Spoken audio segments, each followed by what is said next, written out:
Nếu mà bạn từng nghe người ta nói anh này là cánh tả ủng hộ phúc lợi xã hội, còn cô kia là cánh hữu rất là bảo thủ, thì bạn đang chứng kiến một trong hai những khái niệm chính trị phổ biến nhất trên thế giới hiện nay.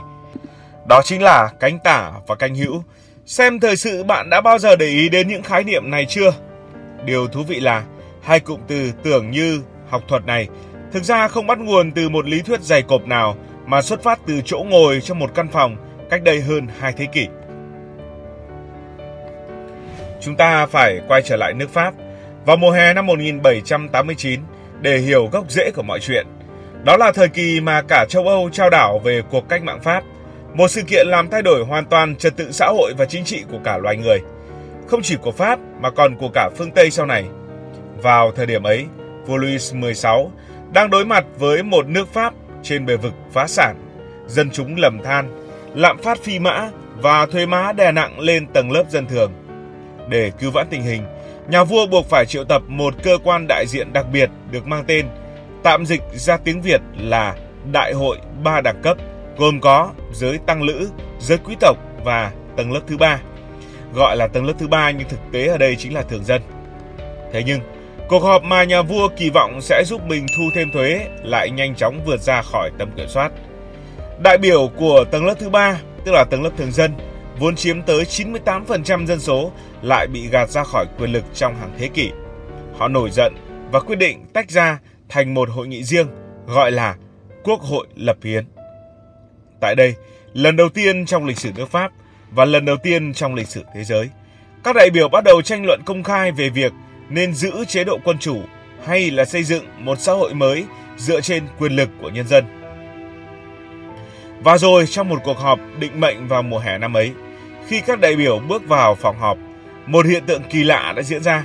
Những người ủng hộ vua, tức là những người muốn giữ lại chế độ quân chủ, chế độ của nhà vua, chế độ truyền thống và quyền lực của nhà thờ, chọn ngồi bên phải của chủ tọa đàn. Trong khi đó, những người cấp tiến, tức là những người cách mạng ủng hộ thay đổi, quyền lực cho dân thường, giải phóng nông dân thì lại chọn ngồi bên tay trái. Cứ như vậy mà không hề có quy định chính thức nào, hai phe đã hình thành. Cánh trái là cải cách, cánh phải là bảo thủ, và thuật ngữ cánh tả, tả trong tiếng Hán nghĩa là trái, hữu và hữu trong tiếng Hán nghĩa là phải ra đời từ đó. Từ một sự phân chia mang tính chất vật lý, nó đã dần trở thành một khái niệm, trở thành một biểu tượng cho hai luồng tư tưởng đối lập trong chính trị. Một bên thích thay đổi và một bên thì thích sự ổn định. Trong suốt thế kỷ 19 và thế kỷ 20, khái niệm tả hữu được sử dụng ngày một phổ biến và gắn liền với những cuộc đấu tranh chính trị gay gắt tại châu Âu. Cánh tả thường đại diện cho phong trào công nhân, chủ nghĩa xã hội, chủ nghĩa cộng sản và các phong trào bình đẳng xã hội. Trong khi đó, cánh hữu lại gắn liền với tầng lớp quý tộc, giai cấp tư sản, nhà thờ và sau này là những đảng phái ủng hộ kinh tế thị trường tự do, luật lệ nghiêm khắc và giá trị truyền thống. Dần dần, không chỉ ở Pháp mà ở cả châu Âu rồi cả thế giới bắt đầu chia thành cánh trái và cánh phải, cánh tả và cánh hữu để mô tả những quan điểm chính trị của mình.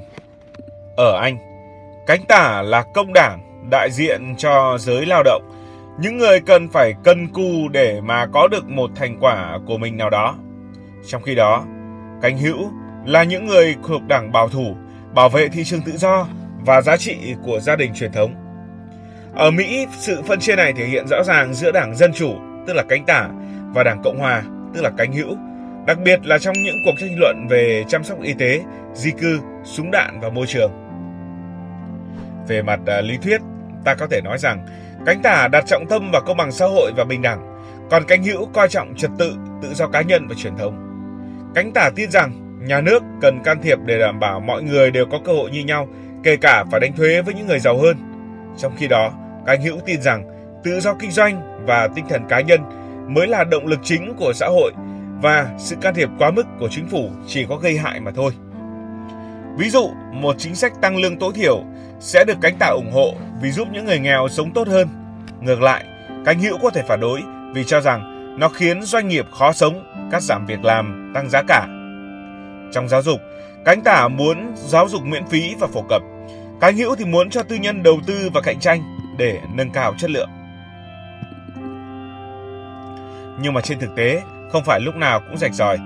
Có những chính trị gia đứng ở giữa vừa ủng hộ một số chính sách của an sinh, vừa theo đuổi một số chính sách của thị trường tự do, nghĩa là họ vừa tả vừa hữu. Những người này thường được xếp vào khu vực gọi là trung dung hoặc là trung tâm ở trong chính trị. Thậm chí có những thời kỳ, ranh giới trái, phải, tả, hữu mờ nhạt đến mức người ta phải vẽ biểu đồ hai trục. Một trục là kinh tế, trái phải, một trục là xã hội, tự do, bảo thủ để mô tả chính xác hơn.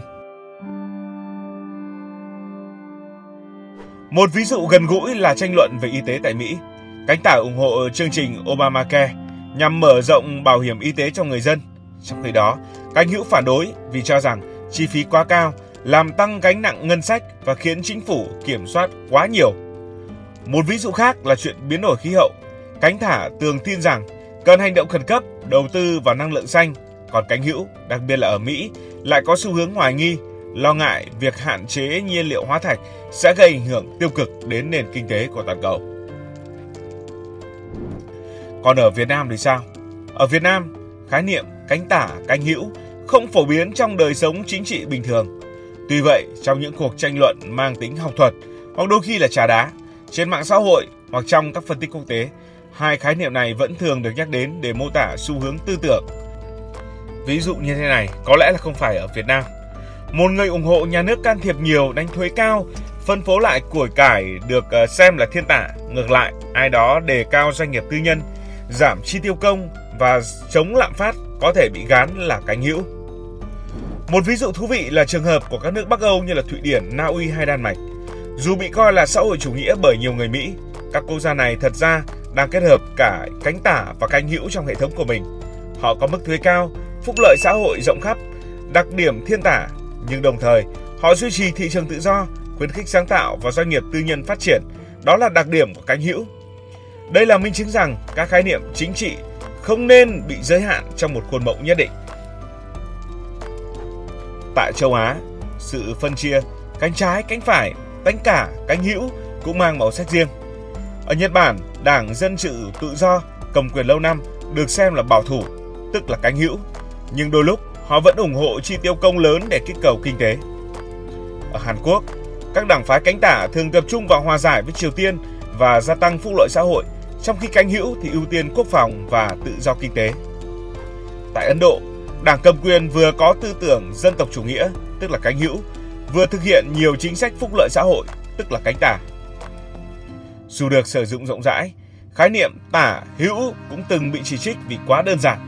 Trong một thế giới ngày càng phức tạp, việc chia đôi quan điểm chính trị theo bên trái, phải, tả, hữu đôi khi không còn phù hợp để mô tả một cá nhân hay là một đảng phái.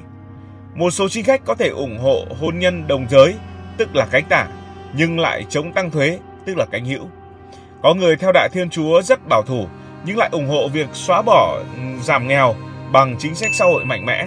Nhìn chung, những vấn đề này có lằn ranh rất mong manh.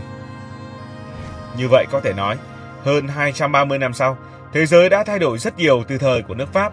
Công nghệ bùng nổ, chính trị toàn cầu biến động từng ngày, chủ nghĩa dân túy trỗi dậy, các khái niệm như là tự do, bình đẳng hay dân chủ cũng không còn mang cùng một ý nghĩa như trước.